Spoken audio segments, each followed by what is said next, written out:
काँग्रेस झालेला आहे, कशा प्रकारे सत्ता स्थापन करणार?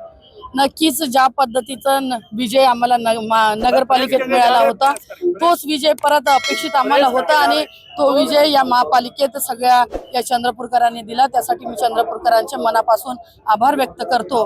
आणि कुठेतरी या 10 वर्षाच्या काळात भाजपाच्या सत्तेला सगळी जनता कंटाळली होती आणि ते कंटाळलेली जनता मतात परिवर्तन होऊन या ठिकाणी आम्हाला कुठेतरी बहुमताच्या जवळपास आम्ही पोहोचलो। मला विश्वास आहे नक्की आम्ही या ठिकाणी महानगरपालिकेत सत्ता स्थापन करणार। महापौर हा काँग्रेसचा या ठिकाणी बसणार आणि ज्या पद्धतीचं गवगवीत यश हे काँग्रेस पक्षाला मिळालं, जनतेचा कौल हा आमच्या बाजूने होता आणि कुठेतरी सगळ्या कमिशनखोरांना बाजूला ठेवून स्पष्ट आणि स्वच्छ सरकार लोकांना हवं होतं आणि ते अपेक्षित सरकार आम्ही या चंद्रपूरकरांना नक्की देऊ। जो विश्वास चंद्रपूरकरांनी आमच्यावरती टाकला त्या विश्वासाला कुठेही आमचे हे काँग्रेसचे निवडून आलेले शिलेदार तडा जाऊ देणार नाही याची काळजी नक्की या ठिकाणी घेईल।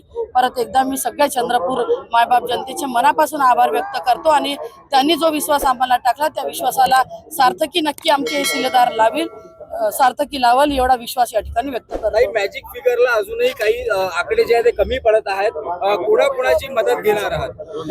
मॅजिक फिगरला आकडा जरी कमी असला तरी आमची जवळपास आम्ही म्हणजे बहुमताच्या जवळपास पोहोचलो आणि लागणारी जे 1-2 ची संख्या आहे ती आम्ही आमचे जे काही मित्र पक्ष असतील त्यांच्याशी चर्चा करून या ठिकाणी 100% म्हणजे शिवसेना असतील, म्हणजे आता स्मशालचा तर विषय नाही, युबीटी असेल, वंचित असेल आणि काही अपक्ष पण असेल त्यांना सोबत घेऊन या ठिकाणी आम्ही महाविकास आघाडीचं सरकार नक्की स्थापन करू।